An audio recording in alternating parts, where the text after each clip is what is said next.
Hi everyone. ഒരു half way mark പിന്നിട്ട് കഴിഞ്ഞു ഈ സൈക്കിളിലെ റീഷെഡ്യൂൾ ചെയ്ത നെറ്റ് എക്സാം. അപ്പോൾ ഇനിയും മലയാളവും കൊമേഴ്സും ലോയും സൈക്കോളജിയും പൊളിറ്റിക്കൽ സയൻസും അടക്കം ഇനിയും ഒരുപാട് വിദ്യാർത്ഥികൾ പരീക്ഷ എഴുതാനായിട്ടുണ്ട്. അവരുടെ മുന്നിലുള്ളൊരു ചിന്തയാണ്, ഇതുവരെ കഴിഞ്ഞ ചോദ്യങ്ങൾ എങ്ങനെയായിരുന്നു, നമ്മുടെ പഠനം അലൈൻഡ് ആണോ ഇതുവരെ പഠിച്ചതുമായിട്ട്? അതിനൊക്കെയുള്ളൊരു മറുപടിയാണ് നമ്മുടെ ഈ വീഡിയോയിലൂടെ മുന്നോട്ട് വെക്കുന്നത്. ഇവിടെ നിങ്ങൾക്ക് 10 യൂണിറ്റിൻ്റെയും പ്രധാനപ്പെട്ട ഏരിയകൾ കഴിഞ്ഞ പരീക്ഷകളുടെ ഓരോ മോർണിംഗ് ഷിഫ്റ്റിലും ഈവനിങ് ഷിഫ്റ്റിലും ഒക്കെ ആയിട്ട് വിദ്യാർത്ഥികളുടെ അടുത്ത് നിന്ന് ഡയറക്റ്റ് ഫീഡ്ബാക്ക് കിട്ടിയതിൽ നിന്നുള്ള ചോദ്യ ഏരിയകൾ, ഫോക്കസ് ഏരിയകളാണ് പരിചയപ്പെടുത്തുന്നത്.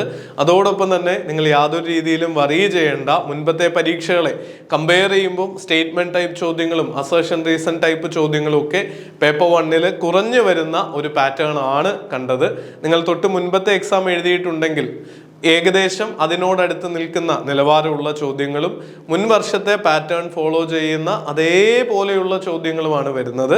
പരമാവധി പ്രീവിയസ് ഇയർ ക്വസ്റ്റ്യൻസ് ഇനിയും പ്രാക്ടീസ് ചെയ്യാനായിട്ടുള്ള സമയം കണ്ടെത്തുക. കാര്യം പുതിയ ടോപ്പിക്കുകൾ പരീക്ഷയ്ക്ക് 1-2 ദിവസം മുൻപ് ഒരുപാട് പഠിക്കുന്നതിൽ അർത്ഥമില്ല. നിങ്ങൾ പഠിച്ചതൊക്കെ റിവിഷൻ നടത്തുകയും ഈ ഫോക്കസ് ഏരിയകൾ ഒന്നുകൂടെ ഒന്ന് നോക്കുകയും പ്രീവിയസ് ഇയേഴ്സിലെ ക്വസ്റ്റ്യൻസ് പ്രത്യേകിച്ച് ഡേറ്റ ഇന്റർപ്രിട്ടേഷനും RCയും ഒക്കെ വർക്കൗട്ട് ചെയ്യുകയും ചെയ്യാം. ഇവിടെ സ്വയംപ്രഭ ചാനലുകളുടെ ലിസ്റ്റ്, ചാനലുകളുടെ പേര് ആദ്യത്തെ 10 ചാനലിനും 40ാമത്തെ ചാനലിനും പേരുണ്ട്. അപ്പോൾ അത് ആരാണ്, അതിൻ്റെ കോർഡിനേറ്റർ ഏത് സ്ഥാപനമാണ്, ആരാണെന്ന് പറയുമ്പോൾ ഒരു വ്യക്തിയല്ല, സ്ഥാപനങ്ങൾക്കാണ് ഓരോ ചാനലിൻ്റെയും ചുമതലകൾ ഉള്ളത്. അത് ആദ്യത്തെ 10 ചാനലിൻ്റെ എങ്കിലും പഠിച്ചു വെക്കുക. പിന്നെ നമ്മുടെ മെമ്മറി, അതിൻ്റെ ഹൈറാർക്കി, ടീച്ചിങ് ലേണിംഗ് സിസ്റ്റത്തിലെ നമ്മുടെ അണ്ടർസ്റ്റാൻഡിങ് ലെവൽ, അതുപോലെ തന്നെ memory level, reflective level, levels of teaching, അതുപോലെ ബ്ലൂംസ് ടാക്സോണമിയുടെ അടക്കമുള്ള ഹൈറാർക്കി ലെവൽസ് പഠിച്ചു വെക്കുക. ചോദ്യങ്ങൾ റിപ്പീറ്റ് ആയിട്ട് വരുന്നുണ്ട്. ടീച്ചിങ് സപ്പോർട്ട് സിസ്റ്റത്തെ പറ്റിയുള്ള നമുക്ക് പല ടൂളുകളുണ്ട്, സോഫ്റ്റ്വെയർ ടൂളുകളൊക്കെ ഉണ്ട്. അവയെ പറ്റിയുള്ള ചോദ്യങ്ങളും വരുന്നുണ്ട്. നമ്മുടെ ഫ്രീ ആയിട്ടുള്ള ക്ലാസ്സുകൾ യൂട്യൂബ് ചാനലിൽ കാണാൻ സാധിക്കുന്ന ക്വസ്റ്റ്യൻ ഡിസ്കഷനും ഇതേ ടോപ്പിക്കിൻ്റെ ഡിസ്കഷനും എല്ലാം പ്ലേലിസ്റ്റ് ആയിട്ട് തന്നെ നൽകിയിട്ടുണ്ട്. ടൈപ്സ് ഓഫ് റിസർച്ചും റിപ്പോർട്ട് പ്രിപ്പറേഷൻ, അതിലെ ഫോർമാറ്റിംഗ്, ഇങ്ങനെയുള്ള കാര്യങ്ങളാണ് ഇത്തവണ യൂണിറ്റ് 2 റിസർച്ച് ആപ്റ്റിറ്റ്യൂഡിൽ നിന്ന് ഫോക്കസ് ഏരിയ ആയിട്ട് വന്നിട്ടുള്ളതെന്ന് ഓർക്കുക. അതുപോലെ ഇവിടെയും സോഫ്റ്റ്വെയർ ടൂളുകളെ പറ്റിയുള്ള ചോദ്യങ്ങൾ പല സൈക്കിളിൽ പല ഷിഫ്റ്റുകളിലായിട്ട് കണ്ടുവരുന്നുണ്ട്. യൂണിറ്റ് 3 വരികയാണെങ്കിൽ ഈസിയും അങ്ങനെ ഡിഫിക്കൽട്ട് ഒന്നുമല്ല, മോഡറേറ്റ് ലെവൽ പാസേജുകൾ തന്നെയാണ് വരുന്നത്. പല ഷിഫ്റ്റുകൾക്കനുസരിച്ച് ചെറിയ വ്യത്യാസങ്ങൾ അങ്ങോട്ടും ഇങ്ങോട്ടും ഉണ്ടായേക്കാം. എങ്കിൽ പോലും മുൻ വർഷങ്ങളിലെ ചോദ്യങ്ങൾ പ്രാക്ടീസ് ചെയ്തിട്ടുണ്ടെങ്കിൽ നമ്മുടെ AIMJRF ടെസ്റ്റ് സീരീസിൽ ഫ്രീ ആയിട്ട് തന്നെ കുറേ സെറ്റുകൾ നിങ്ങൾക്ക് പ്രാക്ടീസ് ചെയ്യാനുള്ള ഓപ്പർച്യൂണിറ്റിയും ഉണ്ട്. അതേ പാറ്റേൺ ആണ് റിപ്പീറ്റ് ചെയ്തിരിക്കുന്നത്.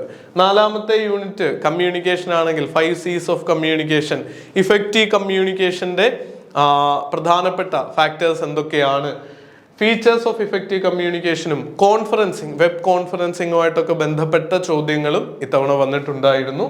മാസ് മീഡിയ ആൻഡ് കമ്മ്യൂണിക്കേഷനെ പറ്റിയുള്ള ചോദ്യങ്ങളും അതിൻ്റെ ഫീച്ചേഴ്സിനെ സംബന്ധിച്ചുള്ള ചോദ്യങ്ങളും റീസെന്റ് ഡേയ്സിൽ കൂടി ചോദിച്ചിട്ടുണ്ടായിരുന്നു എന്നുള്ള കാര്യം ഓർക്കുക. 5ാം യൂണിറ്റ് സ്ഥിരം പാറ്റേൺ ആണ്. നമ്മുടെ ഈ നമ്പർ സീരീസ്, കോഡിംഗ്, ഡീകോഡിംഗ്, അങ്ങനെയുള്ള ചോദ്യങ്ങളൊക്കെ നിങ്ങൾ ഒന്നും പഠിച്ചില്ലെങ്കിൽ പോലും ആ 1-2 ചോദ്യങ്ങൾ ശരിയാക്കാവുന്ന നിലവാരത്തിലുള്ള ചോദ്യങ്ങളായിരുന്നു.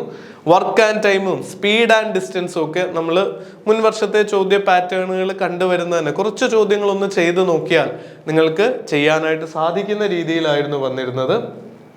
പെർസെൻറ്റേജിനെ പറ്റിയും ഇൻട്രസ്റ്റ് ആൻഡ് ഡിസ്കൗണ്ടിങ്, ഇങ്ങനെയുള്ള ചോദ്യങ്ങളും ഉണ്ടായിരുന്നു.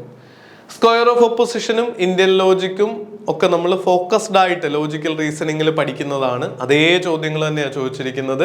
ഹേതുവാഭാസയും, അതായത് ഇന്ത്യൻ ലോജിക്കിലെ ഫെലസീസും ഫോർമൽ ആൻഡ് ഇൻഫോർമൽ ഫെലസീസിനെ പറ്റിയും ലോജിക്കൽ ഇക്വലന്റ് ആയിട്ടുള്ള സ്റ്റേറ്റ്മെന്റുകൾ ഏതാണെന്നൊക്കെയുള്ള മുൻ വർഷങ്ങളിൽ കണ്ടുവന്ന ചോദ്യങ്ങൾ ഇപ്രാവശ്യവും ആവർത്തിച്ച് വരുന്നുണ്ട്. ആ പാറ്റേൺ ഇനിയും ഫോളോ ചെയ്യും, നമുക്ക് നോക്കാം. അതുപോലെ ഡിഫിക്കൽട്ടി ലെവൽ യൂണിറ്റ് 7 വേരി ചെയ്തുകൊണ്ടിരിക്കും എന്നുള്ള കാര്യം ഓർക്കുക. ചില ഷിഫ്റ്റുകളിലെ DI വളരെ ഈസി ആയിരുന്നു. പെർസെൻറ്റേജിൻ്റെയും റേഷ്യോൻ്റെയും കോമ്പിനേഷൻ ആയിട്ടുള്ള അപ്രോച്ചുകളൊക്കെ വളരെ ഫണ്ടമെൻ്റലായിട്ട് റിപ്പീറ്റ് ചെയ്ത് വരുന്ന ചോദ്യങ്ങളാണ് വന്നത്. എന്നാൽ ചില സൈക്കിളുകളിൽ മിസ്സിംഗ് ആയിട്ടുള്ളത് ഫില്ല് ചെയ്യുന്ന രീതിയിൽ കുറച്ച് ഡിഫിക്കൽട്ടായിട്ടുള്ള ചോദ്യങ്ങളും ഉണ്ടായിരുന്നു. നിങ്ങളൊരു 10-25 സെറ്റെങ്കിലും DI കഴിഞ്ഞ വർഷങ്ങളിലെ പ്രാക്ടീസ് ചെയ്തിട്ടുള്ള ഒരാളാണെങ്കിൽ ഈസി ആയിട്ട് 4 ചോദ്യങ്ങളെങ്കിലും 5 എണ്ണത്തിൽ ശരിയാക്കാം. ടൈം മാനേജ്മെന്റ് DIയും മാത്തമാറ്റിക്കൽ റീസണിങ്ങും RCയും ചെയ്യുമ്പോൾ പ്രത്യേകം ശ്രദ്ധിക്കുക.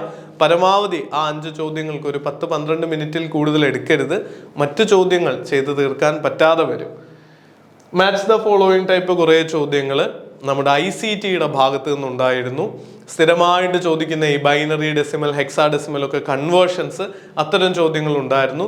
മാച്ച് ദ ഫോളോയിങ്ങിൽ റാം, റോം, അതുപോലെ മെമ്മറിയുമായിട്ട് ബന്ധപ്പെട്ട സ്റ്റോറേജ് ഡിവൈസുമായിട്ട് ബന്ധപ്പെട്ട ചോദ്യങ്ങൾ ഉണ്ടായിരുന്നു. ഈ റാങ്ക് ചെയ്യാൻ വേണ്ടിയിട്ടുള്ള ചോദ്യങ്ങൾ അതും നമ്മൾ കണ്ടുവരുന്ന ഒരു പാറ്റേണാണ്. 1000 GB, 100 KB, 10,000 ബൈറ്റ്സ് ഇതൊക്കെ ചേർത്തിട്ട് ഏതാണ് അസെൻഡിങ് അല്ലെ ഡിസെൻഡിങ് ഓർഡറിൽ എന്നുള്ള ചോദ്യങ്ങൾ വന്നിട്ടുണ്ടായിരുന്നു. മാൽവെയറുകളെ പറ്റിയും കൺവേർഷൻസിനെ പറ്റിയും ഒക്കെയുള്ള സ്ഥിരം പാറ്റേൺ ചോദ്യങ്ങൾ. മാൽവെയറിൽ പലതരം മാൽവെയർസ് ഉണ്ടെന്നുള്ളത് നിങ്ങൾക്കറിയാം. അതിൽ ഓരോന്നിനെ പറ്റിയുള്ള സ്പെസിഫിക് ആയിട്ടുള്ള ചോദ്യങ്ങൾ കൂടി എക്സ്പെക്ട് ചെയ്യാം.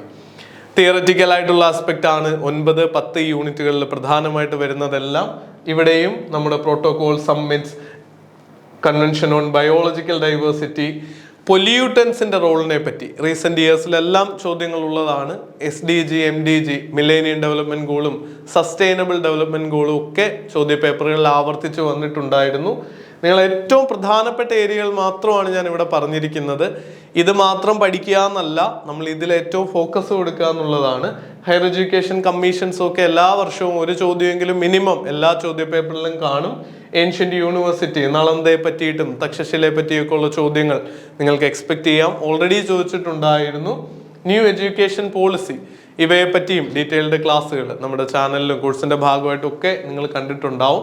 അതിനെ പറ്റിയുള്ള ചോദ്യങ്ങളും ഇമ്പോർട്ടൻ്റ് ആണ്. അത് ഫോക്കസ് ചെയ്യണം എന്നുള്ള കാര്യം ഓർമ്മപ്പെടുത്തുന്നു. നിങ്ങൾക്ക് ഈ വീഡിയോ പ്രയോജനപ്രദമായെങ്കിൽ സുഹൃത്തുക്കളിലേക്ക് ഷെയർ ചെയ്യാം. അതുപോലെ മറ്റ് വീഡിയോകളും നമ്മുടെ ചാനലിൽ 1000-ലധികം വീഡിയോകൾ നെറ്റുമായിട്ട് ബന്ധപ്പെട്ടതുണ്ട്. സബ്ജക്ട് ബേസ്ഡ് ആയിട്ടും പേപ്പർ 1 ബേസ്ഡ് ആയിട്ടും നിങ്ങൾക്ക് അവയൊക്കെ കാണാവുന്നതാണ്. ഇനിയുള്ള പരീക്ഷകൾക്കും എല്ലാവിധമായിട്ടുള്ള നന്മകളും ആശംസകളും നേരുന്നു. All the very best.